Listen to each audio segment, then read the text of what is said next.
Hey, what's up, everybody? This is Charles the Banter, and welcome you guys to another episode of the DREAMERSPRO show.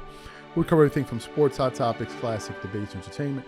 And we give you guys a fresh perspective on things and how we see them. And today we got a hell of a show for you guys. Before we get into it, please make sure you like the video and subscribe to the channel. Also, be sure to hit all notifications to be notified the moment that we drop our content. So this is a show that we wanted to get to yesterday, but for whatever reason, we didn't have, the time to get to it. Now, as you guys know, there's been this conversation in the NBA community about, and it always happens, about players from different eras playing in different eras. One of the more recent conversations took place on Shaq's podcast, the Big Podcast, when he had on his guest, Allen Iverson, to talk about basketball. And one of the questions that Shaquille O'Neal asked Allen Iverson was the following. He said, how many points do you think that you would be able to score in today's NBA? And when Allen Iverson thought about everything, he looked at the landscape of the NBA. AI essentially said that he believes he could average 43 points a game. And Shaq concurred with him. It became such a big conversation that they ended up talking about it on shows like ESPN First Take and others, right? So this conversation has been going on. Now, I've been one of the people that feels like the scoring in the NBA today is inflated given the nature of the game and how it's being played today, right? And we're seeing a lot of guys that score a lot of points that really are not really as good as good scores as we really think they are. I think we've had multiple 60-point, 70-point games in the last 2-3 years, where those games would be one in every maybe 10 years or something like that, where you see a guy eclipse 70, and a lot of people want to give it to, oh, the NBA is more skilled today, blah, blah, blah, blah, blah, which is really not. It's just based on how the game is being played and the things that teams are looking for in NBA players. So what happened? I came across an article yesterday, and it said, LeBron James claims Michael Jordan wouldn't average 50 in today's NBA. And when I came across that article, I was like, wow.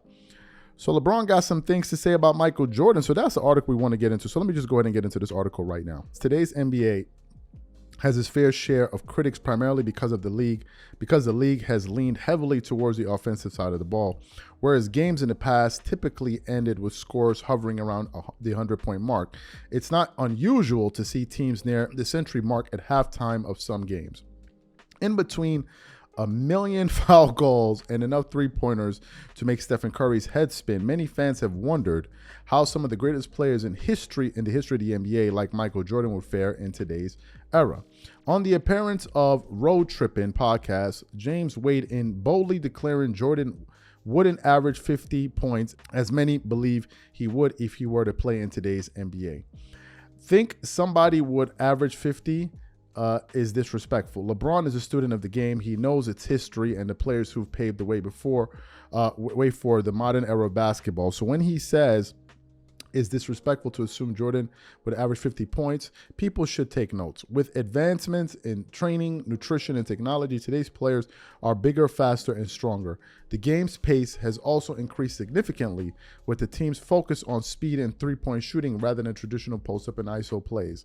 So while Jordan was undoubtedly one of the greatest scorers in NBA history, assuming he could score more than 50 more than he did in this era may be unfair to players currently dominating the game. There's nobody that's going to average 50 in our league, LeBron shared.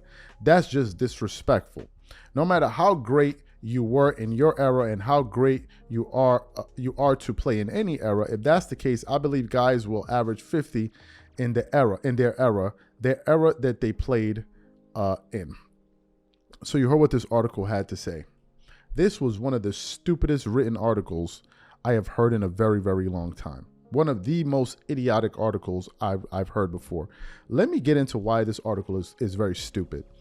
Let's go through some of the points that the article, let me read through some of the things that the article had to say. In between a million foul calls and enough three-pointers to make Stephen Curry's head spin, many fans have wondered how some of the greatest players in history of the NBA, like Michael Jordan, would fare in today's NBA. Now listen to this very, very carefully. Think somebody would average 50 is disrespectful. Listen to this. LeBron is a student of the game. He knows its history and the players who've paved the way for the modern era of basketball. So when he says that it's disrespectful to assume Michael Jordan would average 50 points, people should take notes. Listen to this argument. With the advancements in training, nutrition, and technology, today's players are bigger, faster, and stronger. Pause for a second. Where are these bigger players? Where are these faster players? And where are these stronger players? How is this quantifiable? Beyond the fact that you think it is, how is this true? Bigger in what sense? Taller?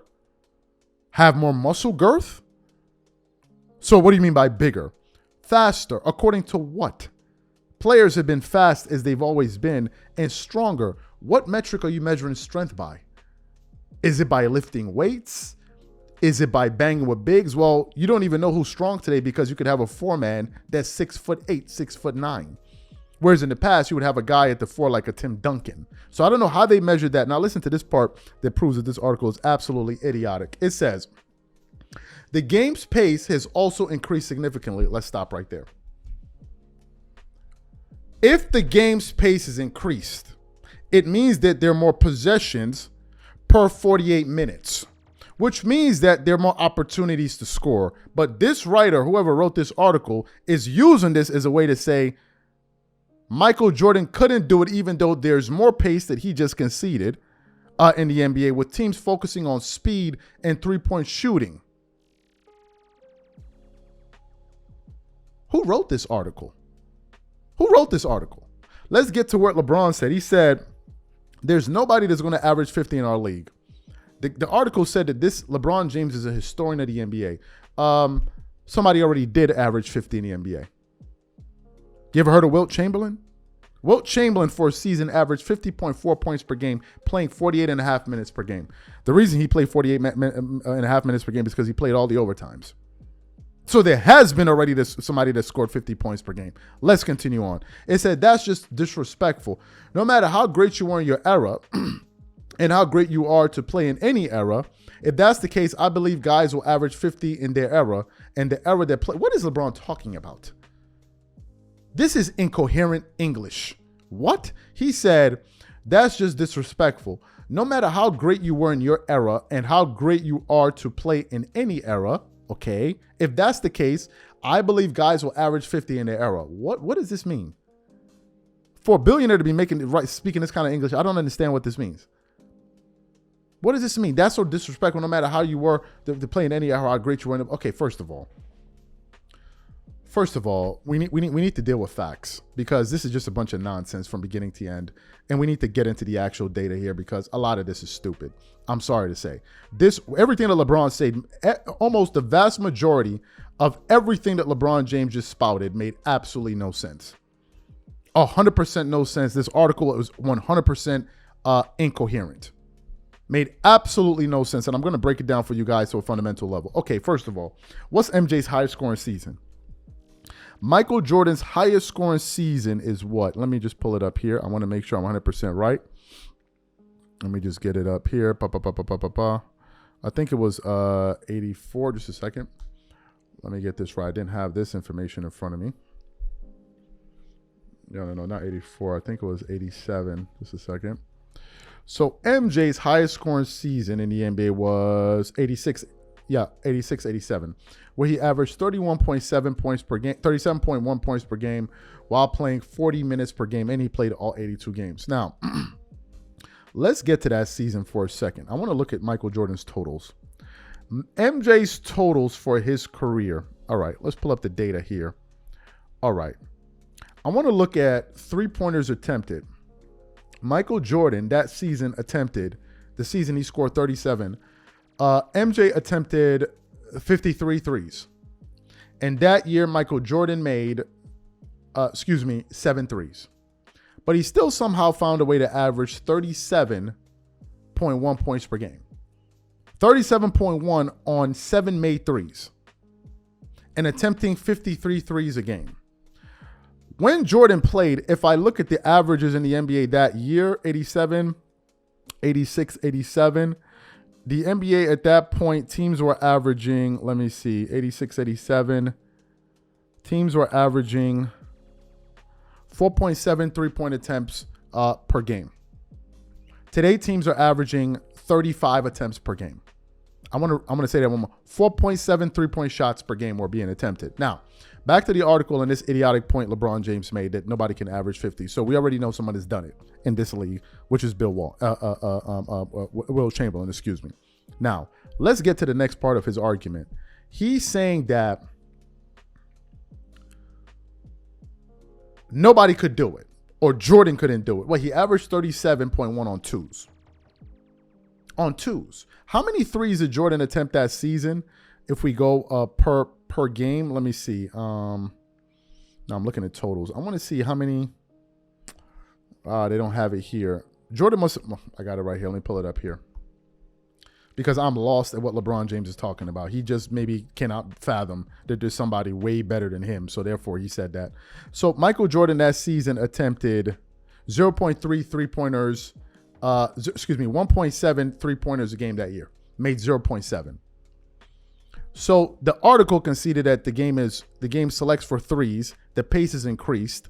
So Jordan did that when there were less possessions. And in this NBA, you're telling me that with more possessions, with less big men at the blocking the rim because the place is more there's more spacing, he can go to the foul line and pretty much do whatever he could with his athleticism and all of that. If Jordan increases three-point attempts to 6 a game, you're telling me that Jordan couldn't find an additional 10 points per game to get to 50? What is LeBron talking about? Of course Michael Jordan could do it. Of course, and he had the motor to do it because he could play 40 minutes a game. Now, some people say, well, they're not going to let him. Who's not going to let Michael Jordan play for? Who? The coaching staff? Are you freaking kidding me? Of course Jordan could average 50 a game. That article was incoherent. Every single point LeBron James made was absolutely incoherent from beginning to end. I don't know what the hell these guys were talking about. These are my thoughts. Whatever you guys think, leave your thoughts in the comment section. We catch you on the next show. Peace.